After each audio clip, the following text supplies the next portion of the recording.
मैं डॉक्टर मोरेश्वर राम जी नगराळे वर्धा जिला के समुद्रपुर तालुका का रहने वाला हूँ और बाबा साहब की पार्टी आरपीआई का आरपीआई विधानसभा क्षेत्र हिंगनघाट का अध्यक्ष हूँ। बाबा साहब ने आरपीआई की संकल्पना रखी थी, वो तारीख है 30 सितंबर 1956।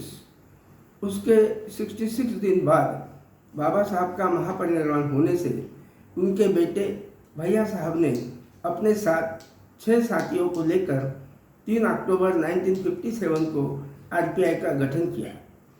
आरपीआई 10 मार्च 1959 को रजिस्टर होने के बाद 1962 से 2024 तक आरपीआई 16 लोकसभाएं लड़ी।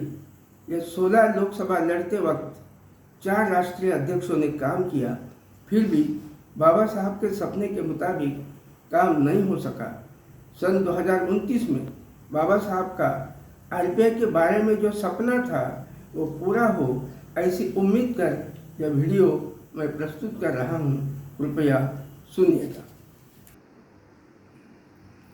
बाबा साहब के आरपीआई पर आज तक उत्तर प्रदेश से 1962 में 3 सांसद और 1967 में 1 सांसद, ऐसे 4 सांसद, और महाराष्ट्र से 1998 में 4 सांसद और 1971 में 1 सांसद, ऐसे 5 सांसद चुने गए थे।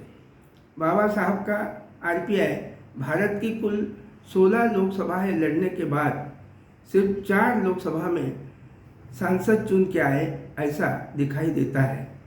1962 के 3 सांसद आरपीआई के पहले राष्ट्रीय अध्यक्ष एन शिवराज जी के कार्यकाल में चुनकर आए, जबकि 1998 के 4 सांसद 10 मान्यवरों के आरपीआई अध्यक्षीय मंडल से चुनकर आए।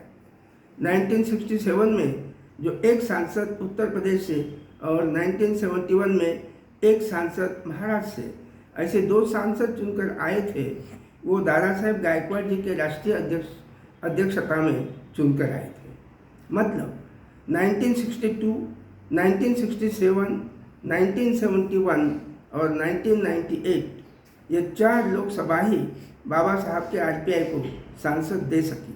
बाकी 1977, 1980, 1984, 1989, 1991, 1996, 1999 और 2004, जिनमें 8 बार रासू गवई जी आरपीआई के राष्ट्रीय अध्यक्ष थे, और 2009, 2014, 2019 और 2024 इन 4 लोकसभा में जब एडवोकेट एस राजेंद्रन जी आरपीआई के राष्ट्रीय अध्यक्ष थे, इन दोनों राष्ट्रीय अध्यक्षों के कार्यकाल में आरपीआई का एक भी सांसद चुनकर नहीं आया।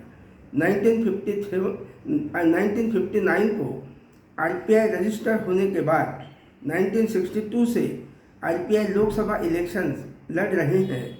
आज तक स्वतंत्र भारत की 18 लोकसभाएं हुई, जिनमें 1952 और 1957 की यह 2 लोकसभाएं बाबा साहब के Akhil Bharatiya schedule caste federation की तरफ से लड़ी गई, जिनमें 1952 में 2 सांसद और 1957 में 6 सांसद शेड्यूल कास्ट फेडरेशन के चुनकर आए थे। 1952 की लोकसभा में बाबा साहब ने Akhil Bharatiya schedule caste federation को राष्ट्रीय पार्टी का दर्जा दिया। यह बात बहुत ही महत्वपूर्ण बात थी, जो बाबा साहब ने अपनी पहली ही लोकसभा इलेक्शन में की थी। 3 अक्टूबर 1957 से आज तक बाबा साहब के आरपीआई को जो 4 राष्ट्रीय अध्यक्ष मिले, उनमें से एन शिवराज जी को 1 लोकसभा मिली, दादा साहेब गायकवाड़ जी को 2 लोकसभाएं मिली, रासू गवई जी को 8 लोकसभाएं और एडवोकेट एस राजेंद्रन जी को 4, ऐसे इन 2 राष्ट्रीय अध्यक्षों को मिली हुई 12 लोकसभा से आरपीआई का एक भी सांसद चुनकर नहीं आया। इसलिए मुझे लगता है आरपीआई की केंद्रीय कार्यकारिणी जो 51 मेंबर्स की है, इस केंद्रीय कार्यकारिणी ने प्रस्ताव पास करना चाहिए कि आरपीआई का राष्ट्रीय अध्यक्ष सिर्फ 3 लोकसभा का नेतृत्व करे और उसके बाद नए राष्ट्रीय अध्यक्ष की नियुक्ति हो। दूसरी बात जो मुझे महत्वपूर्ण लगती है वो है आरबीआई के सेंट्रल एग्जीक्यूटिव कमेटी के 38 मेंबर्स। भारत में 28 राज्य और 8 केंद्र शासित प्रदेश हैं। इन कुल 36 राज्यों को एक एक सेंट्रल एग्जीक्यूटिव कमेटी मेंबर देकर उत्तर प्रदेश और महाराष्ट्र, जिनमें लोकसभा की सीटें ज़्यादा है, इन दो राज्यों को एक एक ज़्यादा सेंट्रल एग्जीक्यूटिव कमेटी मेंबर देना चाहिए। राज्य के इस सेंट्रल एग्जीक्यूटिव कमेटी मेंबर पर जिम्मेवारी देनी चाहिए कि वो अपने राज्य में आरबीआई राज्य कार्यकारिणी तैयार करें, 5 वाइस प्रेसिडेंट्स और 5 सेक्रेटरीज का distribution SC, ST, OBC, minorities और जनरल से राष्ट्रीय अध्यक्ष जी ने 10 अलग अलग राज्यों में नियुक्त करना चाहिए। इस तरह 51 में से 48 मेंबर्स का डिस्ट्रीब्यूशन पूरे भारत में हुआ तो बाबा साहब की party Republican party of India यानी आरपीआई, जो 62 साल से विपक्षी दल नहीं बन सका, वो सन 2029 में विपक्षी दल बनेगा, ऐसा मुझे विश्वास है।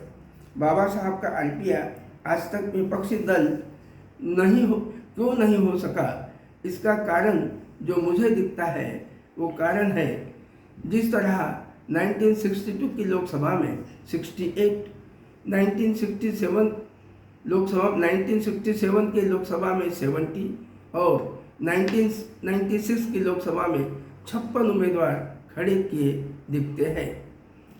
वैसे 1971, 1977, 1980, 1984, 1989, 1991, 1998, 1999, 2004, 2009, 2014, 2019 और 2024 की लोकसभा में आरपीआई ने उम्मीदवार खड़े किए, ऐसा दिखाई नहीं देता।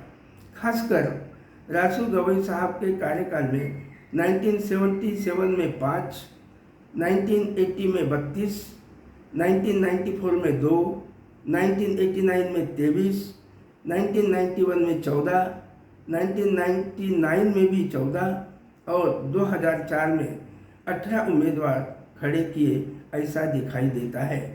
कमावेश गवई साहब के बाद जो आरपीआई के राष्ट्रीय अध्यक्ष हुए एडवोकेट एस राजेंद्रन जी की गवई साहब के तरह ही उम्मीदवार उनके कार्यकाल में खड़े किए,